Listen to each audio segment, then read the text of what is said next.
கண்ணியம் நிறைந்த எல்லாம் வல்ல ஏக இறைவனின் நல்லடியார்களே, தமிழகம் எனும் அமைதி பூங்காவில் சமத்துவ மலர்களாக பூத்து குலுங்குகின்ற பிற மதத்தை சார்ந்த சகோதர சகோதரிகளே, காவல் உளவு துறைகளை சார்ந்த அதிகாரிகளே, உங்கள் அனைவர் மீதும் ஏக இறைவனின் சாந்தியும் சமாதானமும் என்றென்றும் நின்று நிலவட்டுமாக.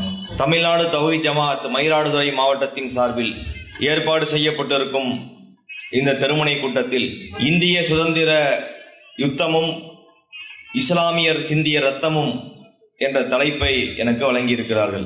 வெள்ளையர்களுடைய ஆதிக்கத்தில் 2 நூற்றாண்டுகள் இந்தியா சிக்கி தவித்தது.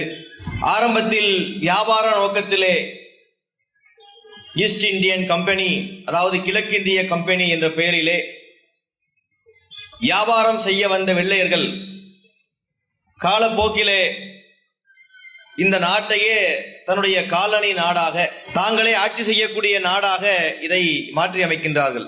அவர்கள் படித்த கல்வியையும் அவர்களுடைய தொழில்நுட்பங்களையும் விஞ்ஞான வளர்ச்சியையும் இந்த நாட்டை அடிமைப்படுத்துவதற்காக முழு பலத்தோடு அவர்கள் பயன்படுத்துகின்றார்கள். ஒரு கட்டத்திலே பிழைக்க வந்தவன் இந்த தேசத்தை சொந்தம் கொண்டாடுகிறானே என்ற எழுச்சி மக்கள் மத்தியிலே ஏற்படுகிறது. இந்த அந்நிய ஆதிக்க சக்திகளை நம் தேசத்தை விட்டு விரட்டி அடிக்க வேண்டும் என்கின்ற விடுதலை வேட்கை பிறக்கின்றது. கொஞ்சம் கொஞ்சமாக வெள்ளையர்களுக்கு எதிரான போராட்டங்கள் நடக்க துவங்கி ஒரு கட்டத்திலே உச்ச நிலையை அடைந்ததற்கு பிறகு வேறு வழியின்றி இந்தியாவிற்கு சுதந்திரம் கொடுக்கிறோம் என்ற பெயரிலே கொடுத்துவிட்டு இந்த தேசத்தை விட்டு ஓடி போனார்கள் வெள்ளையர்கள். அவர்கள் இந்தியாவை நம்மிடத்தில் ஒப்படைத்து விட்டு சென்ற தினம்தான் ஆகஸ்ட் 15 என்ற பெயரிலே சுதந்திர தினமாக இந்தியர்கள் கொண்டாடி கொண்டிருக்கின்றார்கள். இந்திய சுதந்திரத்தை பற்றி பேசுவதிலே 2 அடிப்படைகள் இருக்கின்றன.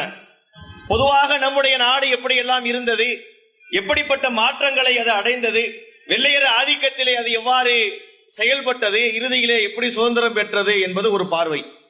இன்னொரு பார்வை என்னவென்று சொன்னால், இந்த நாட்டிற்காக பாடுபட்ட இஸ்லாமியர்கள், தியாகம் செய்த இஸ்லாமியர்கள், உயிரை துறந்த இஸ்லாமியர்கள், தங்களின் செல்வங்களை எல்லாம் வாரி கொடுத்த இஸ்லாமியர்கள், தங்களுடைய உழைப்பு அனைத்தையும் வெள்ளையர்களை விரட்டி அடித்து இந்த தேசம் சுதந்திரம் பெற வேண்டும் என்பதற்காக உழைத்த முஸ்லிம்களுடைய தியாகங்கள் எல்லாம் மறைக்கப்பட்டு வருகின்ற நிலையை பார்க்கின்றோம்.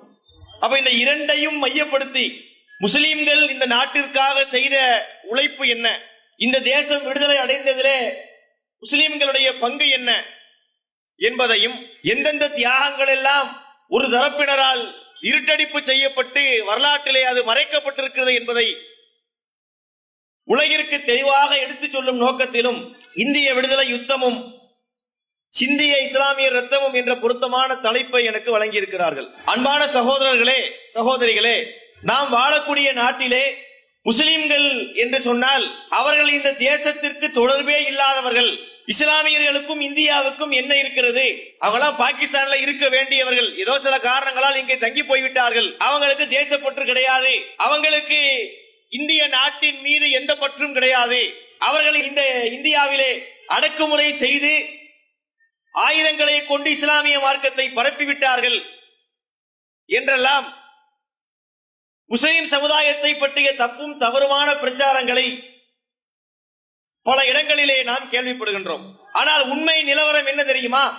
இந்த தேசத்திற்காக, விடுதலைக்காக போராடியதிலே மற்ற எல்லா சமுதாய மக்களை விடவும் முஸ்லிம்கள் தான் முதலிடத்திலே இருக்கின்றார்கள். வேற யாராக இருக்கட்டும், நாம் யாரையும் தனித்தனியாக பெயர் சொல்லுவது நன்றாக இருக்காது. ஒரு சபையிலே முஸ்லிம் சமுதாயத்தை நீங்கள் நீக்கிவிட்டு பார்த்தால் இஸ்லாமிய சமுதாயம் செய்த பங்களிப்பை இந்த நாடு விடுதலை அடைவதற்கு, வெள்ளையரை விரட்டி அடிப்பதற்கு, இந்த தேசத்தை முன்னேற்ற பாதையிலே அழைத்து சென்றதற்கு, அழகான சட்டங்களை உருவாக்கியதிலே, இப்படி எதிரை எடுத்துக்கொண்டாலும் முஸ்லிம்கள் செய்த அளவிற்கு பங்களிப்பை வேறு யாருமே செய்தது கிடையாது. இது என்னுடைய கருத்து அல்ல. இது என்னுடைய கருத்தாக பார்க்கப்படக்கூடிய நேரத்திலே ஒவ்வொரு சமுதாய மக்களும் தங்கள் ஜாதியை பற்றி, தங்கள் மதத்தை பற்றி, தாங்கள் சார்ந்திருக்கின்ற மார்க்கத்தை பற்றி உயர்வாகத்தானே பேசுவார்கள். அந்த அடிப்படையில் என்ன செய்யறாரு பாயி, அவர் மார்க்கத்தை பத்தி, இஸ்லாத்தை பத்தி உயர்வா பேசுறாரு என்று நீங்கள் நினைத்து விடக்கூடாது.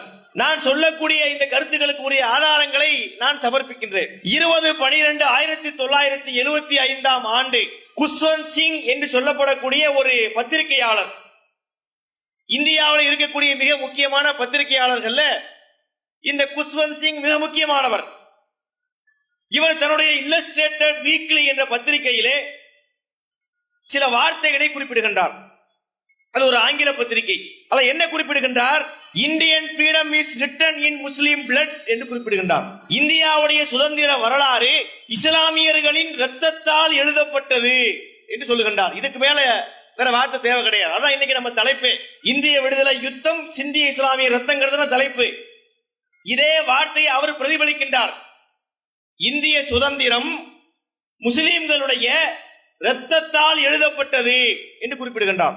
தொடர்ச்சியாக அவர் குறிப்பிடுகின்றார், their participation in freedom struggle was much more. இஸ்லாமிய சமுதாய மக்களுடைய அந்த உழைப்பு இருக்கின்றதே, அர்ப்பணிப்பு, இது அதிக அளவிலே இருந்தது.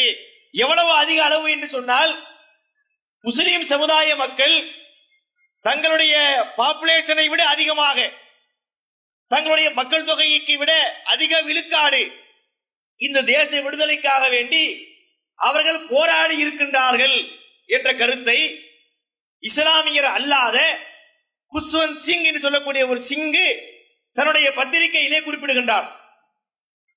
அப்ப இது என்னுடைய கருத்து கிடையாது என்பதை நீங்கள் முதலிலே புரிந்து கொள்ள வேண்டும். இந்த நாடு விடுதலை அடைந்திருக்கிறது என்று சொன்னால் முஸ்லிம்கள் மட்டும் போராடவில்லை, எல்லா சமுதாய மக்களும் போராடி இருக்கின்றார்கள். காந்தி போராடி இருக்கின்றார், தேவ சமுதாயத்தை சார்ந்தவங்க போராடி இருக்கின்றார்கள், நாடார் சமுதாயத்தை சார்ந்தவங்க போராடி இருக்கிறாங்க, எல்லா சமுதாய மக்களும் போராடி இருப்பார்கள். ஆனால் முஸ்லிம் சமுதாய மக்கள் செய்த அந்த தியாகம் இருக்கின்றதே, அது அவங்களுடைய விகிதாச்சாரத்தை விட அதிக அளவிலே இருந்தது என்று வரலாற்றிலே பதிவு செய்து வைத்திருக்கின்றார்கள். ஆனா இன்னைக்கு என்ன நிலைமை தெரியுமா? இந்தியாவிலே நாம் எப்படி நடத்தப்படுகின்றோம்? மத்திய அரசால், மாநில அரசுகளால் முஸ்லிம்கள் எப்படி எல்லாம் வஞ்சிக்கப்படுகிறார்கள் என்பதை நாம் பார்க்கின்றோம். சிங்கப்பூர் போன்ற நாடுகளிலே அங்கே வாழக்கூடிய தமிழர்களுக்கு முக்கியத்துவம் வழங்குகிறது சிங்கப்பூர் அரசு. என்ன காரணம் தெரியுமா? இவர்கள் நம்முடைய சுதந்திரத்துக்காக வேண்டி பாடுபட்டார்கள் என்ற காரணத்திற்காக அவர்களை மதித்து அவர்களுக்கு பல சலுகைகளை வழங்கி சிங்கப்பூரிலே அவர்களை கண்ணியப்படுத்தி வைத்திருக்கின்றார்கள். ஆனா நம்முடைய நாட்டிலே வெள்ளக்காரங்களை அடிச்சு விரட்டுறோம் என்பதுல உக்கிரமாக களமிறங்கி அவனை அடித்து விரட்டி விட்டுத்தான் மறுவேளை பார்ப்போம் என்று களமிறங்கி போராடிய முஸ்லிம்களுடைய நிலை இன்னைக்கு எப்படி இருக்கின்றது? தங்களுடைய குடியுரிமைக்காக வேண்டி போராடக்கூடிய அளவிற்கு முஸ்லிம்கள் வஞ்சிக்கப்படுவதை பார்க்கிறோம். வட மாநிலங்களிலே முஸ்லிம்கள் கலவரங்கள் செய்யப்பட்டு கொல்லப்படுவதை பார்க்கிறோம். அந்த முஸ்லிம் சமுதாயத்துடைய வீடுகள் அநியாயமான முறையிலே இரக்கமற்ற ஆட்சியாளர்களால் இடித்து தரைமட்டமாக்கப்படுவதை பார்க்கிறோம். தங்களுடைய அடிப்படை உரிமைகளுக்காக நீதிமன்றத்துடைய அந்த நெடிய படிகளை அவர்கள் ஏறி ஏறி இறங்குகிறார்களே தவிர அவர்களுக்கு பரவலாக நீதி கிடைப்பதில்லை என்கிற அளவிற்கு முஸ்லிம் சமுதாயம் இன்று இந்தியாவிலே அலைக்கழிக்கப்படக்கூடிய ஒரு காட்சியை நாம் கண்கூடாக பார்த்துக் கொண்டிருக்கின்றோம். ஆனா இந்த சமுதாயம் தான் இந்த நாடு விடுதலை அடைவதற்கு மிகப்பெரிய அளவிலே தங்களுடைய பங்களிப்பை செய்திருக்கின்றார்கள். ஆச்சரியமாக இருக்கின்றது. இந்த சமுதாயத்துடைய உழைப்பை, இந்த தேசப்பற்றை பெற்று நாட்டிலே விடுதலை அடைந்ததற்கு பிறகு இந்த சமுதாயத்தை வஞ்சிப்பது என்பது நியாயமா? நீங்கள் சிந்தித்து பார்க்க கடமைப்பட்டிருக்கிறீர்கள். நாட்டினுடைய கொடி விவகாரத்துக்கு வருவோம். இந்திய நாட்டுக்கு என்று ஒரு கொடி இருக்கின்றது, காவி, அதே போல வெள்ளை, கீழே பச்சை, நடுவில் ஒரு சக்கரம். இந்த இந்திய தேசிய கொடியை இந்த சுதந்திர போராட்டம் வரக்கூடிய நேரங்களில் தூக்கி பிடிக்கின்றார்கள், சட்டையிலே குத்திக் கொள்கின்றார்கள், கார்ல மாட்டி வைக்கிறாங்க, இதையெல்லாம் வெளிப்படுத்துகின்றார்கள். இந்த இந்திய தேசிய கொடியை வடிவமைச்சது யாரு? அது கூட அரசியல் பண்றாங்க. பிங்காளி வெங்கையா. இந்த பிங்காளி வெங்கையா என்பவர் தான் இந்திய தேசிய கொடியை வடிவமைத்தார் என்று சொல்லி ஒரு பொய்யான வரலாறை நாட்டின் பிரதம மந்திரியே சொல்கிறார். சமீபத்தில் நடந்த ஒரு கூட்டத்திலே அவர் குறிப்பிடுகின்றார், இந்தியாவுடைய தேசிய கொடி வடிவமைச்சு கொடுத்தது யாரு? பிங்காளி வெங்கையா வடிவமைத்து கொடுத்தார். பிங்காளி வெங்கையா வடிவமைத்து கொடுத்தார். அதை நாங்க மறுக்கல. ஆனா அவர் கொடுத்த கொடி ஏற்றுக்கொள்ளப்படவில்லை. நம்ம நாடு தேசிய கொடி காவி, வெள்ளை, பச்சை, நடுவுல சக்கரம். இந்த பிங்காளி வெங்கையாங்கிறாங்கல்ல, இந்த பிங்காளி வெங்கையா உருவாக்கி கொடுத்த கொடியில மேல வெள்ளை இருக்கும், இரண்டாவது சிவப்பு இருக்கும், அதுக்கு கீழே பச்சை இருக்கும், நடுவுல ஒரு ராட்டை இருக்கும். இந்த கொடியை அவர் வடிவமைச்சு கொடுத்தாரு. ஆனா அது ஏற்றுக்கொள்ளப்படவில்லை. ஏற்றுக்கொள்ளப்பட்ட கொடி என்பது நான் ஏற்கனவே சொன்னது போல அந்த காவி, வெள்ளை, பச்சை தான். இந்த கொடியை வடிவமைச்சது யாருன்னா சுரையா தியாப்சி என்று சொல்லப்படக்கூடிய ஒரு பெண்மணி. இந்த சுரையா தியாப்சி யாருன்னு சொன்னா பத்ருதீன் தியாப்சி என்று சொல்லக்கூடிய ஒரு முக்கியமான நபர். காங்கிரசினுடைய நிர்வாகிகள்ல மிக முக்கியமான பொறுப்பில் இருந்தவர் யாரு? இந்த பத்ருதீன் தியாப்சி. இவருடைய மனைவியாக இருந்த இந்த சுரையா தியாப்சி தான் அந்த கொடியை, இந்திய தேசிய கொடியை வடிவமைத்து கொடுத்திருக்கின்றார். அதை கூட விட மாட்டாங்க பாருங்க. ஒரு கொடியை வடிவமைச்சு கொடுப்பதில் கூட அந்த பெயரை, அந்த புகழை இந்த சமுதாயம் அடைந்து கொள்ள கூடாது என்பதற்காக ஏதோ ரிஜெக்ட் பண்ணப்பட்ட ஒருத்தரை கொண்டாந்து பிங்காளி வெங்கையா என்பவரை கொண்டு வந்த கொடிதான் இந்த கொடி என்ற வரலாற்று புரட்டை தேசத்தின் பிரதமரே சொல்லக்கூடிய அளவிற்கு நிலையை நாம் பார்த்துக் கொண்டிருக்கிறோம். முஸ்லிம் சமுதாய மக்களுடைய தியாகம் எப்படியெல்லாம் மறைக்கப்பட்டிருக்கிறது என்று சொன்னால், நாம் எல்லாம் பள்ளிக்கூடத்தில் படித்திருக்கின்றோம். 2ஆம் வகுப்பிலே நான் படித்திருக்க நினைவு இருக்கிறது. கொடி காத்த குமரன் என்று தமிழ்ல ஒரு பாடம் வச்சாங்க. ஒருத்தன் கொடியை பிடிச்சுக்கிட்டு இருக்கிற மாதிரி, தலையில அடிச்சு ரத்தம் வடிகிற மாதிரியாக ஒரு போட்டோ ஒன்று போட்டிருப்பாங்க. அதுல பாத்தீங்கன்னா திருப்பூரை சார்ந்த குமரன் என்பவன் இந்தியாவுடைய கொடியை தூக்கி கொண்டு வந்தான். அந்த நேரத்திலே இந்த கொடியை ஏந்தி வரக்கூடாது என்று சட்டம் போடப்பட்டிருந்தது. யாராவது இந்த கொடியை தூக்கிட்டு வந்தாங்கன்னா அவர்களுக்கு கடுங்காவல் தண்டனை விதிக்கப்படும் என்ற அளவுக்கு கடுமையான சட்டங்கள் ஆங்கிலேய அரசால் விதிக்கப்பட்டிருந்தது. அந்த நேரத்திலே நீ யாரா எங்களுக்கு சொல்வதற்கு? எங்கள் நாட்டின் கொடியை நாங்கள் தூக்கி வருவோம் என்று மொத்தம் 8 பேர் அந்த இந்தியாவுடைய கொடியை தூக்கி கொண்டு வந்தார்கள். அந்த 8 பேரும் தாக்கப்பட்டார்கள். 8 பேருடைய மண்டையும் உடைக்கப்பட்டது. 8 பேர் மீதும் வழக்கு பதிவு செய்யப்பட்டது. 8 பேரும் சிறை தண்டனை பெற்றார்கள். ஆனால் என்ன வேடிக்கை தெரியுமா? இந்த 8 பேரிலே 7 பேர் இஸ்லாமியர்கள். அந்த 7 பேர் சொல்லட்டுமா? சென்னையை சார்ந்த அப்துல் லத்தீப் என்று ஒருத்தர் இருந்தார். சென்னையை சார்ந்த அக்பர் அலி என்று ஒருத்தர் இருந்தார். திண்டுக்கல்லை சார்ந்த மொய்தீன் கான் இருந்தார். அப்துல் லத்தீப் இருந்தார். அப்துல் ரஹீம் என்று ஒருத்தர் இருந்தார். வாவு சாஹிப் என்று ஒருத்தர் இருந்தார். ஷேக் பாபா சாஹிப் என்று ஒருத்தர் இருந்தார். இந்த 7 பேரோட சேர்த்து குமரன் என்ற ஒருவர் இருந்தார். இவங்க என்ன பண்றாங்கன்னா, இந்த 7 பேரை கீழே தள்ளி விட்டுட்டு கொடியை தூக்கிட்டு வந்த 8 பேர்ல 7 பேரை கீழே தள்ளி விட்டுட்டு கொடி காத்தான் குமரன். எவ்வளவு பெரிய அயோக்கியத்தனம் பார்த்தீர்களா? இந்த சமுதாயம் தேச விடுதலைக்காக வேண்டி போராடுகிறது. அதை அங்கீகரிக்கவில்லை. அதற்காக இந்த சமுதாயத்துக்காக எந்த நன்மையும் அவங்க செய்யவில்லை. சரி, செஞ்சதையாவது வரலாற்றிலே சொல்றாங்களான்னு பார்த்தா இப்படிப்பட்ட இருட்டடிப்பு வேலைகளை அவர்கள் மேற்கொள்கிறார்கள். அதே போல பார்க்கின்றோம், இந்தியாவிலே 2 விதமான போராட்டங்களை அன்றைக்கு இருந்த தலைவர்கள் முன்னெடுத்தார்கள். வெள்ளக்காரனை இந்த தேசத்தை விட்டு விரட்டி அடிக்க வேண்டும் என்றால் நாம் அவனை திருப்பி அடிக்க வேண்டும். அடிச்சா அடிப்போம். நீ யார்? எங்க நாடு இது, இது எங்க மண், எங்க நாட்டிலே எங்களை ஆட்சி பண்றதுக்கு நீ யாரடா என்ற ரீதியிலே சுபாஷ் சந்திரபோஸை போன்றவர்கள் அவர்களை ராணுவம் கொண்டு அடித்து விரட்ட வேண்டும் என்று ஒரு தற்காலிக அரசாங்கத்தை அமைத்து ஒரு ராணுவத்தை கட்டமைத்து ஒரு போராட்டத்தை முன்னெடுத்தார்கள். உண்மையிலே வரவேற்கப்பட வேண்டிய விஷயம் இது. இது ஒரு விதம். இன்னொரு பக்கத்திலே பார்த்தால் ஜனநாயக வழியிலே, அகிம்சை வழியிலே காந்தி போன்றவர்கள் ஆயுதம் எல்லாம் கூடாது, நம்ம அமைதி வழியில் போராடியே வெள்ளையர்களை விரட்டி அடிக்க வேண்டும். ரெண்டுமே வேலை செஞ்சது. ரெண்டையுமே மறுக்க முடியாது, ரெண்டையும் கொச்சப்படுத்த முடியாது. அகிம்சையும் வேலை செஞ்சிச்சு. நேதாஜியினுடைய படையும் வேலை செஞ்சுச்சு. இந்த ரெண்டு விதமான போராட்டங்கள் நடந்துச்சா இல்லையா? இந்த ரெண்டு விதமான போராட்டங்களிலுமே அதிகமான பங்களிப்பை செய்த சமுதாயம் முஸ்லிம் சமுதாயம் தான். காந்தியடிகளுடைய செய்த போராட்டங்கள்லாம் எப்படி இருந்தது? அகிம்சை வழியில போராடுவார். வெள்ளக்காரங்க எதெல்லாம் சட்டங்களாக கொண்டு வருகிறார்களோ அதை நாங்க ஏத்துக்க மாட்டோம், அதுக்கு ஒத்துழைப்பு தர மாட்டோம் என்று அவர்கள் போட்ட சட்டங்களுக்கு எதிராக மக்களை திரட்டி ஒன்று கூட்டி போராட்டம் நடத்தினார்.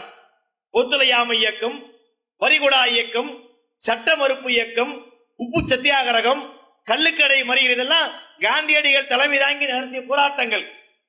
இந்த போராட்டங்களிலே முஸ்லிம்கள் செய்த பங்களிப்பு என்பது மிகப்பெரிய அளவிலே இருந்தது. அதிலே கள்ளுக்கடை மறியல் அப்படின்னு சொல்லுவாங்க. வெள்ளக்காரன் இங்க வந்து என்ன செஞ்சான்? சாராயத்தை காய்ச்சி மக்களை வித்து குடியாரன் ஆக்கிட்டு இருந்தான்.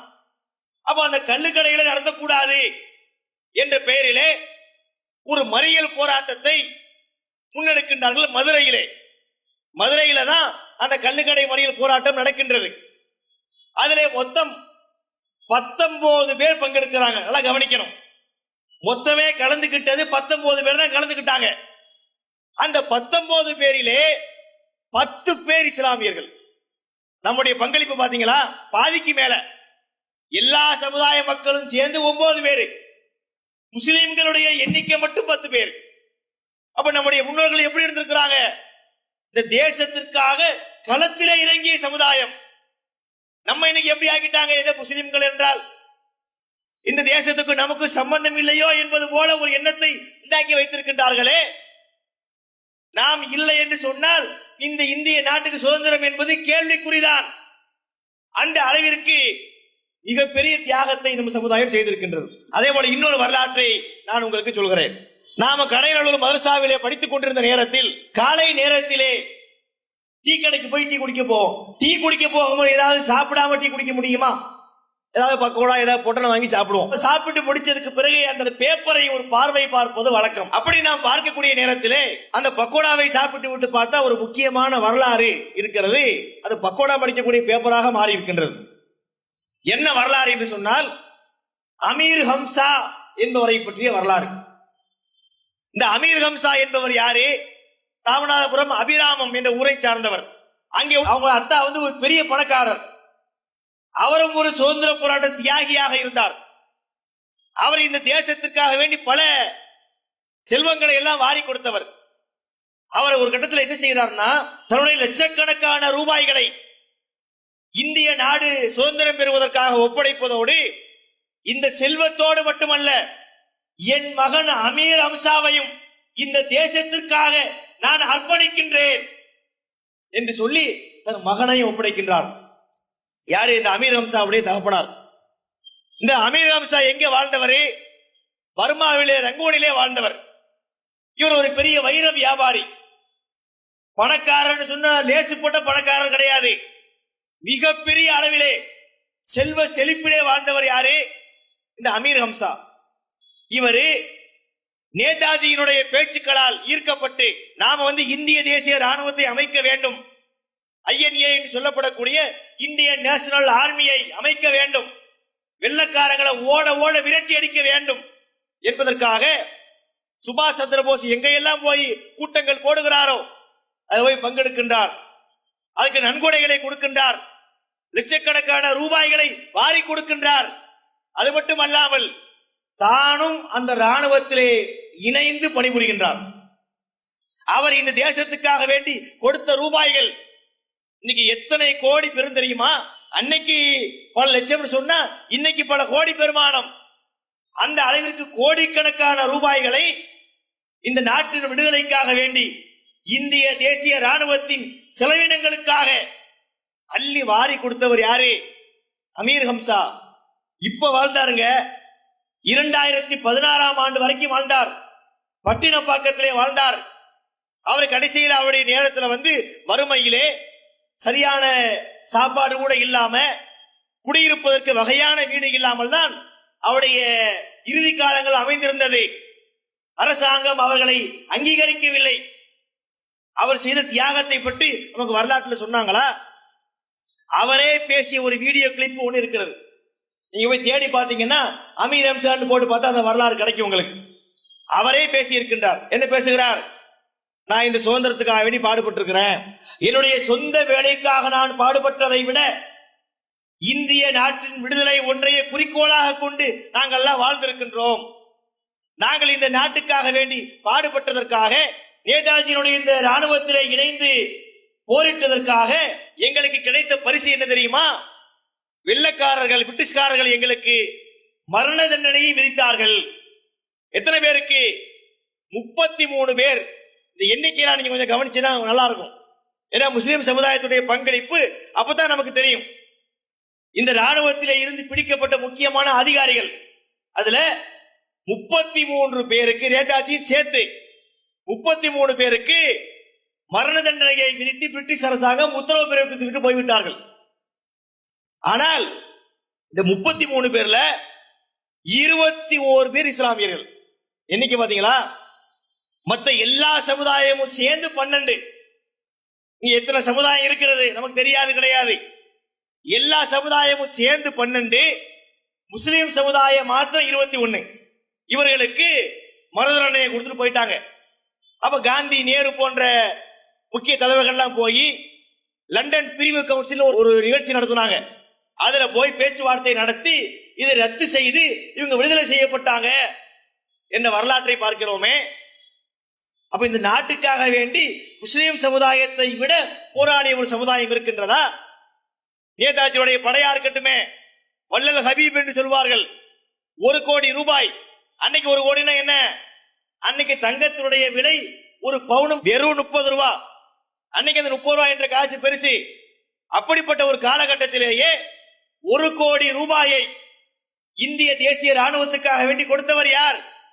வள்ளல் ஹபீப். அந்த ராணுவத்தினுடைய மிக முக்கியமான பொறுப்பை அவர் சுமந்திருந்தார். அதை பத்தி எல்லாம் வரலாறுகள் நம்ம படிச்சோமா? நாமெல்லாம் பள்ளிக்கூடங்கள்ல வரலாறுகளை படிக்கும் போது இந்த வரலாறுகளை எல்லாம் நமக்கு சொல்லி காட்டினார்களா? இல்லை. யார் யாரையே கொண்டு வந்தார்கள். சுதந்திரத்துக்காக வேண்டி பாடுபடாதவர்களை எல்லாம் சில பேரை அடையாளப்படுத்தி அவங்கள தியாகிகளாக காட்டினார்களே. முஸ்லிம் சமுதாயம் செய்த இந்த தியாகத்தை பற்றி மூச்சு விட்டார்களா? அதை இருட்டு பண்ணிட்டாங்க. அதே மாதிரி பாருங்க, மைசூரை ஆட்சி செய்த ஹைதர் அலி, திப்பு சுல்தான், 2 பேரும் செய்த தியாகம் இருக்கின்றது. இந்திய அளவிலே ஹைதர், திப்புவை போல வெள்ளக்காரன் அடிச்சது வேற யாருமே கிடையாது. நேதாஜி கூட படையை கட்டமைச்சார், ஒரு பெரிய தயாரிப்பு உருவானது. ஆனா சண்டையிடக்கூடிய வாய்ப்புகள் கிடைக்கவில்லை. அதுக்குள்ள வேற மாதிரி உள்வேலையெல்லாம் பார்த்து எல்லாத்தையும் புடிச்சிட்டாங்க. ஆனால் திப்பு சுல்தானும் ஹைதர் அலியும் வெள்ளக்காரர்களை விரட்டி விரட்டி அடித்திருக்கின்றார்கள். இதுல என்ன கூடுதலா கவனிக்கிறோம் என்றால், அன்னைக்கு உள்ள ஆயுதங்கள் பெரும்பாலும் பாத்தீங்கன்னா எல்லாம் அந்த துருப்பிடிச்ச கத்தி தான். சண்டைன்னு வைங்க, துருப்பிடிச்ச கத்தியும் துருப்பிடிச்ச கேடயத்தை கொண்டு வந்து களத்துல நிப்பாங்க. அன்னைக்குள்ள காலகட்டம் அதுதான். ஆனா இந்த வெள்ளக்காரனை அடிக்கிறதுக்கு இதெல்லாம் பத்தாது. அவனை அடிப்பதற்கு வேறு ஆயுதம் தேவை என்பதற்காக பீரங்கி தொழில்நுட்பத்தை உருவாக்கி பீரங்கிகளை கொண்டு வெள்ளக்காரனை அடிச்சு விரட்டிய ஒரு பெருமை யாருக்கு இருக்கின்றது? திப்பு சுல்தானுக்கு இருக்கின்றது. இதை பாராட்டி நாசாவிலே ஒரு ஆர்டிக்கல் வச்சிருக்கிறாங்க அந்த மியூசியத்தில். அதாவது 2 நூற்றாண்டுகளுக்கு முன்பாகவே இந்தியாவை ஆட்சி புரிந்த ஒரு மன்னன், திப்பு என்கின்ற ஒரு மன்னன், பீரங்கி தொழில்நுட்பத்தை அன்றைக்கே அவன் உருவாக்கி இருக்கிறான் என்று, இவனுடைய திப்புவுடைய தியாகத்தை பற்றி அமெரிக்காவிலே குறிப்புகள் இடம்பெற்றிருக்கின்றது. ஆனா நம்ம நாட்டில் என்ன, ஏற்கனவே நம்ம அறிந்து வைத்திருக்கிற விஷயங்களை கூட தப்பும் தவறுமாக சொல்லி, இல்லை திப்புவுடைய வரலாறு பொய்யானது, அவன் அப்படி இல்லை எதுவும் செய்யல என்று வரலாற்றை திரிக்கக்கூடிய காட்சிகளை நாம் பார்த்துக் கொண்டிருக்கிறோம். வெள்ளக்காரங்களை ஓட ஓட விரட்டி எடுத்த வரலாறு. திப்புவும் ஹைதரும் செய்த அந்த போரினால் அவங்க விரட்டி அடிக்கப்பட்டார்கள். ஒரு கட்டத்திலே கூட இருப்பவர்களே காட்டி கொடுத்த காரணத்தினால் சில வெற்றி தவறி போயிருக்கிறதே தவிர இவர்கள் செய்த இந்த பங்களிப்பு சாதாரணப்பட்ட பங்களிப்பு கிடையாது என்பதை நாம் கவனத்திலே வைத்துக் கொள்ள வேண்டும். அதே போன்று பாருங்கள், ஒத்துழையாமை இயக்கத்தை காந்தியடிகள் முன்னின்று நடத்தினார்னு சொன்னோம். ஒத்துழையாமை இயக்கம்னா என்ன? பிரிட்டிஷ் அரசாங்கம் எதையெல்லாம் கொண்டு வருகிறார்களோ அதுக்கு நாங்கள் இணங்க மாட்டோம். இது நீங்க சொல்றீங்களா, நாங்க உங்களுக்கு கட்டுப்பட மாட்டோம், நாங்க உங்களுக்கு ஒத்துழைப்பு தர மாட்டோம் என்பதுதான் ஒத்துழையாமை இயக்கம். உங்களுடைய படிப்பை நாங்கள் ஏற்க மாட்டோம், வெள்ளக்கார அரசாங்கம் கொடுக்கக்கூடிய அந்த கல்வியை நாங்க படிக்க மாட்டோம், எல்லோரும் படிப்பை விட்டு விட்டு வாருங்கள், வேலை பார்க்கிறவங்க வேலையை விட்டுட்டு வாங்க என்றெல்லாம் காந்தி அழைப்பு கொடுக்கின்றார். அந்த கட்டத்திலே காந்திக்கு மிக உறுதுணையாக இருந்தது யார் தெரியுமா? அவருடைய பேர் வரலாறுகள்ல பதிவு செய்யப்பட்டிருக்கின்றது. அலி சகோதரர்கள், முகமது அலி, சவுக்கத் அலி. இந்த இரண்டு அலிகளும் என்னுடைய தோள் மீது ஏறி இருக்கின்றார்கள், எனக்கு உறுதுணையாக இருக்கின்றார்கள் என்று காந்தியே சொல்லக்கூடிய அளவிற்கு இந்த இரண்டு இஸ்லாமியர்களும் அந்த போராட்டத்திலே பங்கெடுத்திருக்கின்றார்கள். அதுபோன்று அந்த காலகட்டத்தில் வெள்ளக்காரர்கள் தரக்கூடிய படிப்பை நீங்கள் தூக்கி எறிய வேண்டும் என்று சொன்ன நேரத்திலே காயிதே மில்லத் அவர்கள் தன்னுடைய படிப்பை துறந்து விட்டு வருகின்றார். அவர் பெரிய உயர் படிப்பு படித்துக் கொண்டிருக்கிறார். காந்தியடிகள் சொல்லிவிட்டார், வெள்ளக்காரர் சொல்லக்கூடிய படிப்பை நம்ம படிக்க கூடாது என்பதற்காக தன்னுடைய படிப்பை பாதியிலேயே முடித்து விட்டு வெளியேறி விடுகிறது முஸ்லிம் சமுதாயம். காயிதே மில்லத் மட்டுமல்ல, முஸ்லிம் சமுதாயத்திலே அதிகமான மக்கள் இந்த அழைப்பை ஏற்று தங்கள் படிப்பை, தங்கள் பதவியை பாதியிலேயே விட்டுவிட்டு வெளியே வருகின்றார்கள். ஆனா மற்ற சமுதாயம்லாம் வரல. இன்னைக்கெல்லாம் பார்க்கிறோமே, மற்ற சமுதாயம் எங்கே இருக்குது? முஸ்லிம் சமுதாயம் இன்னைக்கு பின்தங்கி கிடக்கிறது, வறுமை கோட்டுக்கு கீழே இருக்கிறது, வேலை வாய்ப்பிலே, கல்வியிலே பின்தங்கி கிடக்கிறது. மத்திய அரசாங்கத்தால் நியமிக்கப்பட்ட கமிஷன்கள், national commission for religious and linguistic minorities என்ற பெயரிலே ராஜேந்திர சச்சார், ரங்கநாத் மிஸ்ரா என்னுடைய தலைமையிலே போடப்பட்ட அந்த கமிஷன்கள் எல்லாம் அரசாங்கத்திற்கு கொடுத்த அறிக்கை என்ன? இந்தியாவிலே முஸ்லிம் சமுதாயத்தை போல வறுமை கோட்டுக்கு கீழே உள்ள சமுதாயம் கிடையாது. கல்வி அறிவிலே அவங்க பின்தங்கி இருக்கிறாங்க, அவங்க வறுமை கோட்டுக்கு கீழே இருக்கிறாங்க, அவங்க சரியான உணவு சாப்பிடுவது கிடையாது, அவங்களுடைய வீடுகளுக்கு சரியான உட்கட்டமைப்பு கிடையாது என்றெல்லாம் முஸ்லிம் சமுதாயத்தை பற்றி அறிக்கை கொடுத்தார்களே. இந்த நிலை முஸ்லிம் சமுதாயத்திற்கு ஏன் ஏற்பட்டது தெரியுமா?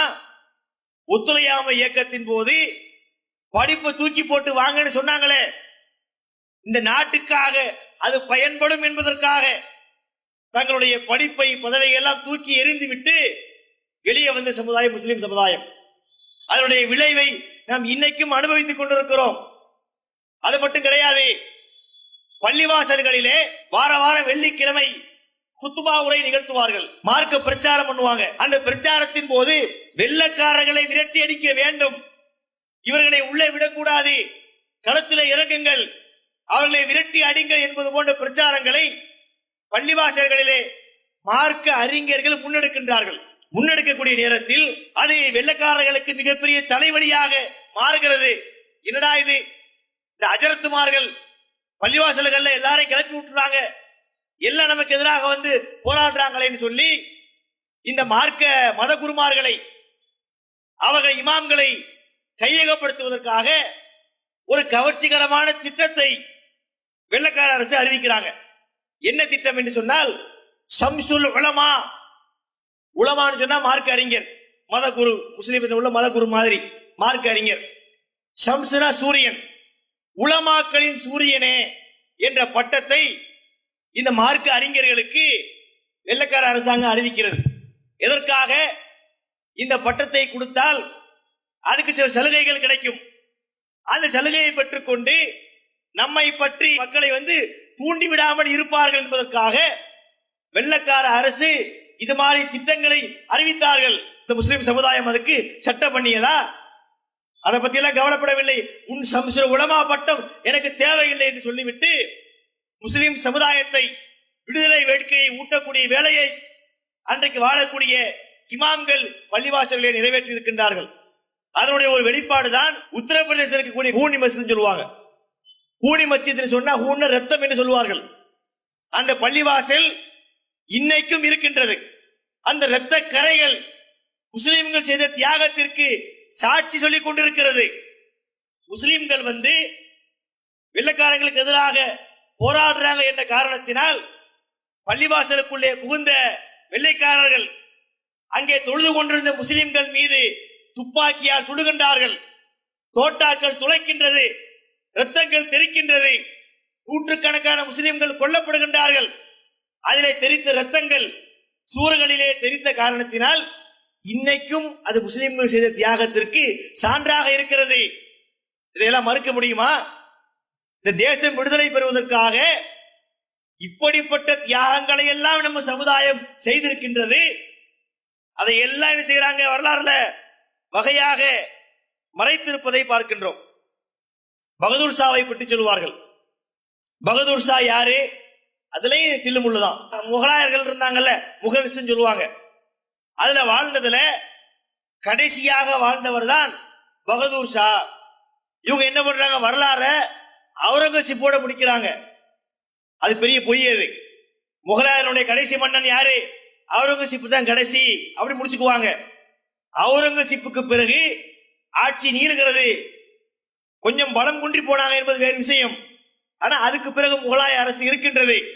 அதுல கடைசி மன்னர் தான் யாரு? பகதூர் ஷா ஜாஃபர் என்று சொல்லப்படக்கூடிய ஒரு அரசர்.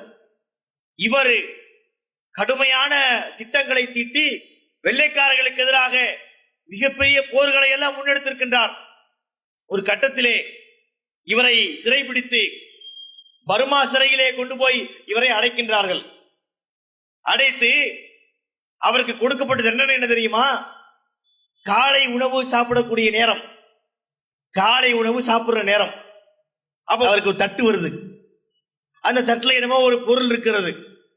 அதுக்கு மேல ஒரு துணி போட்டு மூடப்பட்டிருக்கிறது. துணியை திறந்து பார்த்தால் இவர் மகன்களுடைய தலையை கொண்டு வெட்டி தலையை துண்டாடி தட்டிலே வைத்து கொண்டு அவருக்கு கொடுக்கிறார்கள். அதை எடுத்து பார்த்து விட்டு அவர் ஒரு சொட்டு கண்ணீர் கூட விடலையாம். என் மகன் போனா பரவாயில்லை, இந்த தேசத்திற்காக போனா அது தியாகம் தான் என்ற அடிப்படையிலே அவருடைய கண்ணில் இருந்து கண்ணீர் கூட வரவில்லை. அப்படியே ஒரு கட்டத்திலே வாழ்ந்து அவர் மரணிக்கின்றார். அவர் மரணிக்கக்கூடிய காலகட்டத்திலே அவர் சொன்னாராம், இந்த தேசத்திலே நான் இவ்வளவு ஆண்டு காலம் வாழ்ந்திருக்கின்றேன், என்னை புதைப்பதற்காக ஒரு சில அடி நிலங்கள் கூட இந்தியாவில் இல்லாமல் போய்விட்டதே, இந்திய தேசத்திலேயே நான் அடக்கம் செய்யப்பட்டிருக்க வேண்டுமே என்று அங்கலாய்த்தவராக அவருடைய இறுதி காலங்கள் முடிந்தது. அவர் இப்போது அங்கே அடக்கம் செய்யப்பட்டிருக்கின்றார். அந்த பர்மாவிலே சுற்றுப்பயணம் செய்வதற்காக இந்தியாவுடைய பிரதம மந்திரியாக இருந்த ராஜீவ் காந்தி செல்லக்கூடிய நேரத்தில் அவருடைய கல்லறையை போய் பார்த்துவிட்டு அங்கே ஒரு குறிப்பேடு வைத்திருப்பார்கள்.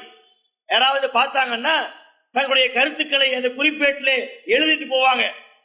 அப்ப எழுதக்கூடிய நேரத்திலே ராஜீவ் காந்தி பதிவு செய்கிறார், பகதூர் ஷா அவர்களே, நாங்கள் சுவாசிக்கின்ற இந்த சுதந்திரம் இருக்கிறது, அது உங்களுடைய இரத்தத்தால் எங்களுக்கு கிடைத்திருக்கின்றது.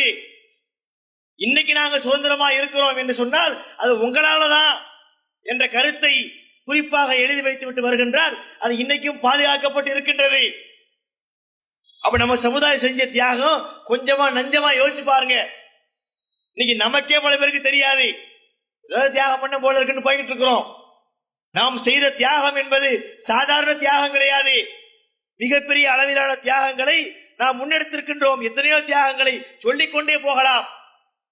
இவ்வளவு தியாகங்களை செய்த இந்த சமுதாயம் இன்னைக்கு இந்தியாவிலே எப்படி நடத்தப்படுகிறது நாம் பார்க்கின்றோம். நமக்கு ஸ்பெஷலா தந்திருக்க வேண்டும்.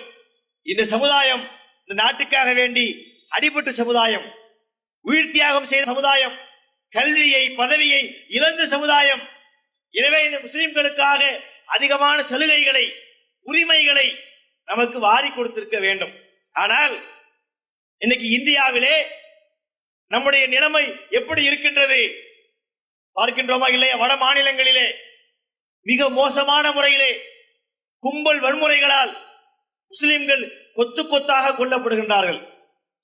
மத ஆச்சரியங்களால் முஸ்லிம்களுடைய உயிர் அப்படி பிடுங்கப்படக்கூடிய காட்சிகளை நாம் பார்க்கின்றோம்.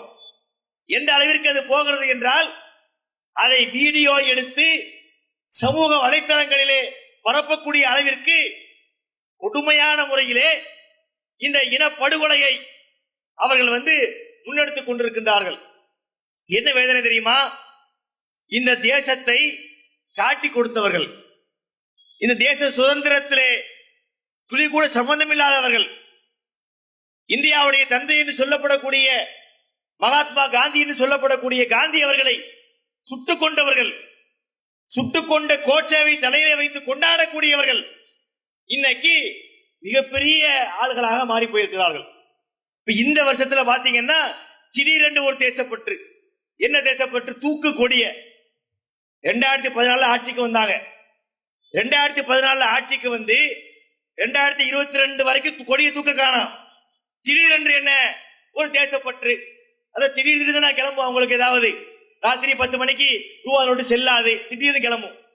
திடீர்னு ஜிஎஸ்டி அப்படி கிளம்புற மாதிரி என்ன தூக்கு கொடியன்ட்டாங்க. என்ன ஆளாளுக்கு கொடியை தூக்கி கொண்டு போகின்றார்கள்.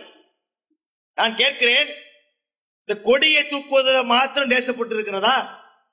ஒருத்தர் அழகா சொன்னாருங்க, ஒரு இந்தியாவுடைய கொடியை எடுத்து ஒருத்தர் சட்டையில குத்தி வைக்கிறாரு, அதுல மட்டும் தேசப்பற்று இல்லை, அதுல உள்ள குண்டூசியை எடுத்து ஓரமாக போட வேண்டும், அது யாருடைய காலிலும் தைத்து விடக் கூடாது என்பதற்காக அதை கலட்டி ஓரமா எவன் போடுறானோ அதுதான் தேசப்பற்று அப்படின்னார்.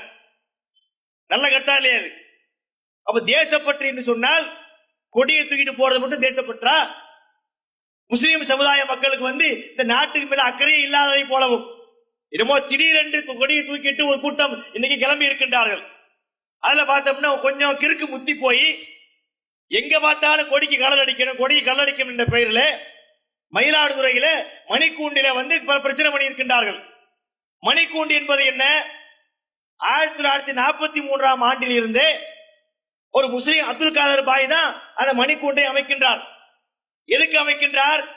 முக்கியமாக மக்களுக்கு கடிகாரம் தெரியணும். இன்னைக்கு எல்லாம் எல்லா கையிலும் வாட்ச் இருக்கு, இன்னைக்கு வாட்ச் கூட கிடையாது, எல்லாம் செல்போன் தான். செல்போன்ல மணியை பார்த்து போய்கிட்டு இருக்கிறோம். அன்னைக்கு எல்லாம் என்ன அதிகமான கடிகாரங்கள் இல்லாத காலகட்டம். இன்னைக்கு எல்லாம் மணிக்கூண்டுல யாரும் மணியா கூட பெருசா பாக்குறது கிடையாது. அன்னைக்கு பாத்தீங்கன்னா இங்க வாழக்கூடிய மக்களுக்கு அது ஒரு மிகப்பெரிய முக்கியமான இடமாக அமைந்திருக்கின்ற காரணத்தினால், நகரின் மையப்பகுதி என்ற காரணத்தினால அந்த மணிக்கூண்டை அமைக்கின்றார். பல ஆண்டு காலமாக அது பராமரிக்கப்பட்டு வந்திருக்குது. அதுக்கு ஒரு வரலாற்று சிறப்பும் இருக்கின்றது. அதுல கொடிக்கு நாங்கள் கலர் அடிக்க போறோம் என்ற பெயரில, அதாவது நாம் ஒன்றை புரிய வேண்டும், நாம் இந்தியாவுக்கு எதிரானவங்க கிடையாது, நாம கொடிக்கு எதிரானவங்க கிடையாது. நீங்கள் பார்த்திருக்கலாம், சிஐஏ போராட்டங்கள், குடியுரிமை பிரச்சனைக்குரிய போராட்டத்தின் போது எங்கள் சமுதாயத்து பெண்கள் தலையில் என்ன செஞ்சாங்க? இந்திய தேசிய கொடி நிறத்திலே தலையிலே ஹிஜாப் அணிந்து வந்தார்கள். எங்களுக்கு ஹிஜாப் என்பது ரொம்ப முக்கியம். இஸ்லாமிய மார்க்கத்திலே பெண்கள் போடக்கூடிய அந்த தலை துணி என்பது கண்ணியமிக்க துணி. அந்த பெண்களுக்கு கண்ணியத்தை வழங்கக்கூடிய ஒரு இடம், ஒரு துணியாக அது இருக்கின்றது. என்ன பண்றாங்க? அந்த தலை துணியை கொடியாக போட்டுக்கொண்டு நின்றார்கள். 600 அடி ஒரு கொடியை தூக்கிட்டு போனாங்க தெரியுமா? ஆலந்தூர்ல நடந்த ஒரு ஆர்ப்பாட்டத்திலே அது உலகம் முழுக்க ஃபேமஸ் ஆகி எங்க பார்த்தாலும் பத்திரிகைகள்ல அந்த கொடி போட்டோவை போட்டிருந்தாங்க பத்திரிகைகள்ல. அப்ப நாம எல்லாம் கொடிக்கு எதிரானவங்களா? கொடிகளை நமக்கு பிடிக்காம பிரச்சனை பண்றோமா? இல்லை. என்ன சொல்ல வர்றோம்? இதை இவங்க பிரச்சனைக்கு உரியவர்கள். இதே மத்தவங்க கேட்டிருந்தால், ஒரு வியாபாரி சங்கத்துல கேட்டிருந்தால், இன்னொரு சமுதாய மக்கள் கேட்டிருந்தால் அந்த பார்வை வேறு. ஆனால் இவங்க எந்த பின்புலத்திலிருந்து வர்றாங்கன்னா, பாபர் மசூதி பிரச்சனையை உண்டாக்கிய பின்னணியிலே உள்ளவர்கள், இப்போது கியான்வாபி மஸ்ஜித் பிரச்சனையிலே பின்னணியிலே உள்ளவர்கள், காசியிலே, மதுராவிலே, இன்னும் இந்தியாவிலே பல பள்ளிவாசல் இருக்கிறது, அதையெல்லாம் கோயில்களாக மாற்றுவோம், அதை முஸ்லிம்களுக்கு விட்டு வைக்க மாட்டோம், தாஜ்மஹாலை விட மாட்டோம் என்ற பின்னணியிலே உள்ளவர்கள். இந்த பின்னணியில உள்ளவங்க கேட்கிறாங்கன்னா அது விவகாரமா இல்லையா? கொடிக்கு கலர் அடிப்பதோடும் எங்களுக்கு பிரச்சனை இல்லை, அதை கூட திருத்தி எழுதுறாங்க. பார்த்தீர்களா? முஸ்லிம்களா இவங்க எல்லாம் இந்தியர்களா? இவங்களுக்கு தேசப்பட்டு இருக்கின்றதா? இந்திய கொடியை வரைவதற்கு எதிர்ப்பு தெரிவிக்கின்றார்கள். இந்திய கொடியை எவ வரைஞ்சாலும் ஒத்துக்குவோம், நீ ஏன் வர்றாங்க? உங்களுக்கு எங்களுக்கு என்ன இருக்கிறது? எந்த அளவிற்கு முஸ்லிம் சமுதாயத்தை நீங்கள் வஞ்சித்துக் கொண்டிருக்கிறீர்கள்? யாரை பற்றி தேசபக்தியை பற்றி பேசுகிறாய்? தேசபக்தியை இந்தியாவிலே நிரூபித்து காட்டிய சமுதாயம் முஸ்லிம் சமுதாயம். பாகிஸ்தான் என்ற ஒரு நாடு உருவாகிறது, முஸ்லிம்களுக்கான ஒரு தனி நாடு பாகிஸ்தான்ல உருவாதுங்க. அந்த நேரத்திலே 2 நாடும் கதவை திறந்து வைத்தது. இந்திய அரசு சொன்னது, நீங்கள் விரும்பினால் பாகிஸ்தானுக்கு போய் குடியேறி கொள்ளலாம், தாராளமா போங்க, நாங்க தடுக்க மாட்டோம் என்று சொன்னது. பாகிஸ்தான் அரசாங்கம் சொன்னது, நீங்க இந்தியாவிலே முஸ்லிம்கள் இருந்தால், நீங்கள் விரும்பினால் நீங்க இந்தியாவுக்கு வாங்க, நாங்க உங்களை அரவணைத்துக் கொள்ளுகிறோம் என்று பாகிஸ்தான் அரசும் சொன்னது. அன்னைக்கே பெட்டியை கட்டிட்டு போயிருந்தால் நாம் எல்லாம் இன்னைக்கு இந்தியாவில் இருந்திருப்போமா? என்ன பார்த்தோம்? எங்கள் நாடு இந்த நாடு, எங்களுக்கு தெய்வீகம் மட்டுமல்ல தேசியம் இருக்கிறது. இந்திய நாட்டை நாங்கள் நேசிக்கின்றோம், இந்திய நாடு எங்களுடைய உணர்வோடு கலந்திருக்கின்றது என்ற காரணத்தினால் தான் நம்முடைய முன்னோர்கள் இந்தியாவிலே நிலைத்து நின்றார்கள். அதன் காரணமாகத்தான் நாம் இங்கே வாழ்ந்து கொண்டிருக்கிறோம். தேசப்பற்றுக்கான ஒரு பரீட்சை வைக்கப்பட்ட ஒரு நேரம் அது. அந்த பரீட்சையிலே இந்தியாவா பாகிஸ்தானா? பாகிஸ்தான் முஸ்லிம் நாடு, அங்கே போயிடுவோமா என்று போகவில்லை. நாம் வாழக்கூடிய இந்த தேசம்தான் நமது தேசம். நமது தேசம் மட்டுமல்ல, நம் சந்ததிகளும் இங்கே வாழ்ந்து இங்கே மடிந்து இங்கேயே புதைக்கப்பட வேண்டும் என்பதற்காக இந்தியாவிலே நிலைத்து நின்றவங்க முஸ்லிம்கள் இல்லையா? யாருடைய தேசபக்தியை பற்றி உரசி பார்க்கிறாய்? உன்னுடைய தேசபக்தியை நான் பேசவா? ஒரு வீடியோ வெளிவந்திருக்கிறது. ஒரு பெண்மணி காவி ஆடை அணிந்திருக்கிறாள். முன்னாடி ஒரு பொம்மை, அந்த பொம்மையினுடைய முகத்தில் காந்தியினுடைய படம் ஒட்டப்பட்டிருக்கிறது. ஒரு துப்பாக்கியை எடுத்து அந்த போட்டோவை சுடுகிறாள். உள்ள ஏதோ சாயம் வச்சிருப்பாங்க போல இருக்கு. காந்தியுடைய ரத்தம் வடிவதை போல அந்த ரத்தம் வழிந்தோடுகிறது. அதோடு மட்டுமல்லாமல் பெட்ரோலை கொண்டு அதுக்கு மேல ஊத்தி நெருப்பு பத்த வைக்கிறார்கள். இந்தியாவுடைய தேச தந்தை என்று சொல்லப்படக்கூடிய காந்தியை சுட்டு கொண்ட கோட்சேவை அவனுக்கு ஜே என்கிறீர்கள், அவனை புகழ்றீங்க. காந்தியை தேச விரோதியா பாக்குறீங்க. நீங்க முஸ்லிம் சமுதாயமாகிய எங்களை பத்தி சொல்ல வர்றீங்களா? நாம் தெளிவாக சொல்லிக் கொள்கிறோம், இந்த நாட்டிலே இன்னைக்கும் நாங்கள் சோடை போய்விடவில்லை. இன்னைக்கும் நாங்கள் ஜனநாயகத்தினுடைய வரம்புகளை உட்பட்டுத்தான் அமைதி வழியிலே முஸ்லிம்கள் போராடி கொண்டிருக்கிறார்கள். அன்றைக்கும் அப்படித்தான் போராடினார்கள். இது காரணம் என்ன? முஸ்லிம்கள் எந்த அளவுக்கு நசுக்கப்படுறாங்க? அரசாங்கத்தின் மூலமாக, நீதிமன்றங்கள் மூலமாக இவங்களுடைய ஆதிக்கம் எங்கெல்லாம் இருக்கின்றதோ அந்த இடங்கள் எல்லாம் முஸ்லிம்கள் நசுக்கப்படக்கூடிய நேரத்திலே ஏன் அவங்க வேற வழிக்கு போகல? ஏன் உணர்ச்சி வசப்படல? ஏன் தடமாறி போகல? இந்த நாடு சீர்குலைத்து விடக்கூடாது. நாம் அவசரப்பட்டால், நாம் நிதானம் இழந்து விட்டால் அது இந்திய தேசத்தினுடைய அந்த ஒருமைப்பாட்டை கீறி கிழித்து சின்னாபின்னமாக்கிவிடும் என்ற ஒரே காரணத்திற்காகத்தான் இவ்வளவு பெரிய அநியாயத்தை செய்யப்படக்கூடிய நேரத்தில் கூட முஸ்லிம்கள் அமைதி காத்து கொண்டிருக்கிறாங்க. இதெல்லாம் தேசப்பற்று இல்லையா? இதுல இந்த அரசாங்கம் கவனிக்காதா? தமிழக அரசு இது சிந்தித்து பார்க்க கூடாதா? முஸ்லிம்கள் என்று சொன்னால் எத்தனை விதத்திலே நீங்கள் வஞ்சிப்பீர்கள் பார்க்கின்றோம். ஆண்டுதோறும் பண்டிகைகள் வருது. எல்லா மதங்களுக்கும் பண்டிகை இருக்குது. இந்து மதத்துல பண்டிகை இருக்கிறது. பண்டிகை என்று சொன்னால் கொண்டாடுவாங்க. கண்டிப்பாக எல்லாமே கொண்டாட்டம் தான். முஸ்லிம்களுக்கு இது மட்டும் கொண்டாட்டம் கிடையாது. அதுவும் கொண்டாட்டம் தான். நாங்க செய்ய மாட்டோம், அவங்க கொண்டாடுவாங்க. அப்ப அரசு என்ன செய்கிறது? பொங்கலை முன்னிட்டு 4 நாள் லீவு தாராளமா கொடுங்க, யாரும் உங்களை ஆட்சேபிக்கவே இல்லை. தீபாவளி வருகிறது, குறைஞ்சபட்சம் 3 நாள் லீவ் விடுறாங்களா இல்லையா? 3, 4, 5 நோக்கம் போல விடுறாங்க. கொண்டாடுறாங்க, சரி கொண்டாடிட்டு போகட்டும். விரும்பப்படுறாங்க, அதுல அவங்கள செலிப்ரேட் பண்றாங்க, பண்ணிட்டு போகட்டும். நாம் என்ன கேட்கிறோம்? முஸ்லிம்களுக்கு 2 பண்டிகை இருக்கா இல்லையா? நோன்பு பெருநாள் ரம்ஜான் பண்டிகை வருகின்றது, பக்ரீத் பண்டிகை வருகிறது. எத்தனை நாள் லீவ் விடுறாங்க? 1 நாள் தான். ஒரே ஒரு நாள் ரம்ஜான் பண்டிகைக்கு ஒரே ஒரு நாள் அரசு லீவ் விடுறாங்க. பக்ரீத் பண்டிகைக்கு ஒரே ஒரு நாள் அரசு லீவ் விடுறாங்க. இது திட்டமிட்ட ஒரு வஞ்சகம் இல்லை. இதான் மதச்சார்பற்ற நாடா? நமது நாட்டை கட்டமைக்கும் போது 3 அடிப்படையில கட்டமைத்தார்கள். Democracy, secularism, unity in diversity என்று சொல்வார்கள். டெமோக்ரசி என்றால் என்ன? ஜனநாயகம். அதாவது கீழே இருந்து மேல வரைக்கும், கவுன்சிலர்ல இருந்து பிரதம மந்திரி வரைக்கும் எந்த ஆட்சியாளர் தேர்ந்தெடுக்கப்பட்டாலும் அவற்றை மக்கள் தான் தேர்ந்தெடுக்க வேண்டும் என்பதுதான் டெமோக்ரசி. செகுலரிசம் என்றால் என்ன? மதச்சார்பு இல்லாத நாடு. இந்த நாடு என்பது, இந்திய நாடு என்பது மதச்சார்பு இல்லாத நாடு. இது இந்து நாடு கிடையாது, கிறிஸ்தவ நாடு கிடையாது, முஸ்லிம் நாடு கிடையாது. இந்தியாவுடைய நாட்டு சட்டம் எந்த மதத்தின் சட்டமும் அல்ல. இது ஒரு பொதுவான நாடு, மதச்சார்பு இல்லாத நாடு. நீங்க விரும்பின மதத்தை ஏற்கலாம், விரும்பிய மதத்தை பின்பற்றலாம், விரும்பிய மதத்தை பிரச்சாரம் பண்ணலாம் என்று எல்லா உரிமைகளையும் நமது நாடு அரசியலமைப்பு சட்டம் நமக்கு வழங்கி இருக்கின்றது. இதெல்லாம் யாராவது மறுக்க முடியுமா? முடியாது. ஆனால் நம்ம நாட்டிலே அப்படிப்பட்ட ஆட்சி நடக்கின்றதா? முஸ்லிம்களாக நமக்கு தெரியும். நான் கேட்கிறது பொதுவாக மற்றவங்கள்ட்ட கேட்கின்றோம். நீங்கள் நியாயத்தோடு, நியாய உணர்வோடு பேசுங்கள். நீங்கள் எங்களை எதிர்த்தோ ஆதரித்தோ பேச வேண்டாம். இப்படி சட்டம் இருக்கிறதே, எல்லாரையும் ஒன்னா பார்க்கணும் இருக்கின்றதே, இப்படிப்பட்ட பார்வை அரசாங்கத்தின் சார்பிலே பார்க்கப்படுகிறதா? மத்திய அரசாங்கம் அதை அப்படி பார்த்திருக்கின்றதா? பல மாநில ஊபியிலே, கர்நாடகத்திலே, அதுபோல இன்னும் பல ஒரிசாவிலே, அசாமிலே, பல மாநிலங்களிலே இந்த பார்வை பார்க்கப்படுகின்றதா? சிந்தித்து பார்க்க வேண்டும். இவ்வளவு தியாகங்களை செய்த இந்த சமுதாயம் இன்னைக்கு வஞ்சிக்கப்படுகிறது. முஸ்லிம் என்ற ஒரு காரணத்திற்காக அவன் அடிக்கப்படுகிறான். ஹிஜாப் அணிந்து கொண்டு உள்ள வரக்கூடாதுங்கிறான்.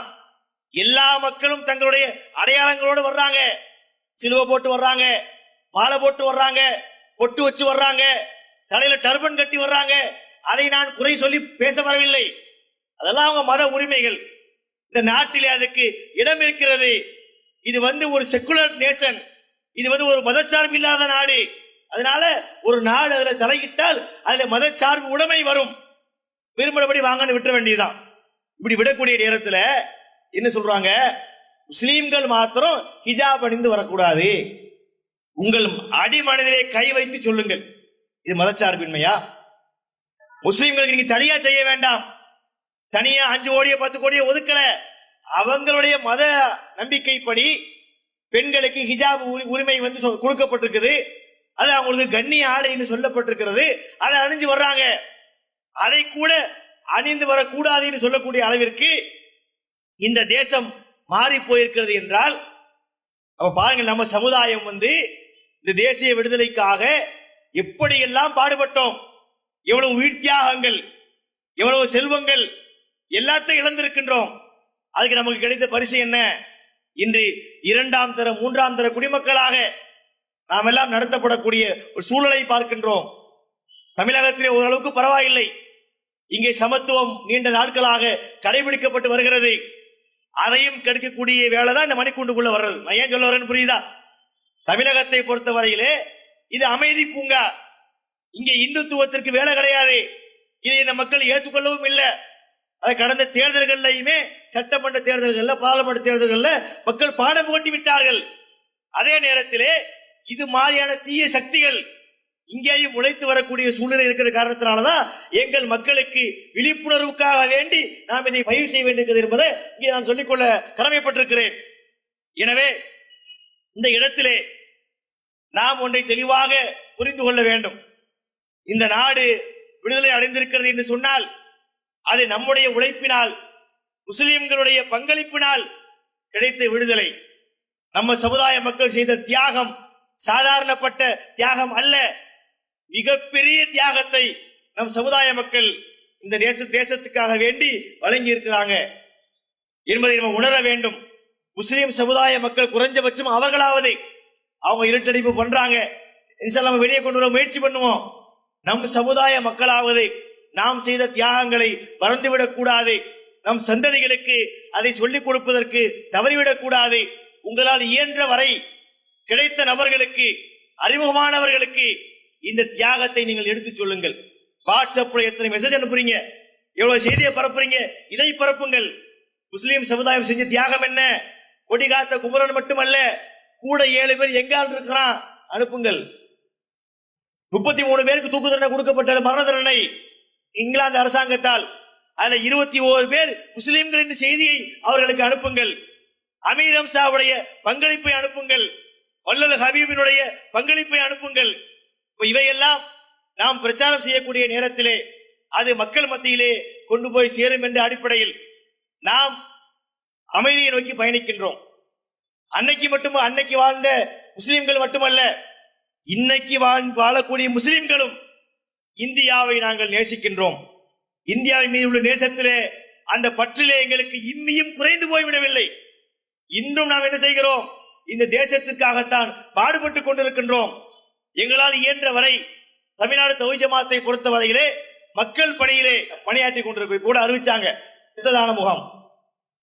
முஸ்லிம் என்று சொன்னால் அவன் குண்டு வைப்பான், ரத்தத்தை ஓட்டுவான் என்று சொல்லக்கூடிய ஒரு நேரத்திலே ரத்தத்தை ஓற்றவன் இல்ல, ரத்தம் கொடுத்து அடுத்த உயிரை காப்பாற்றக்கூடியவன் தான் ஒரு இஸ்லாமிய என்பதை நிரூபிக்கும் விதமாக இரத்த தான முகாம்களை, பிளட் கேம்புகளை அறிவித்திருக்கின்றார்கள்.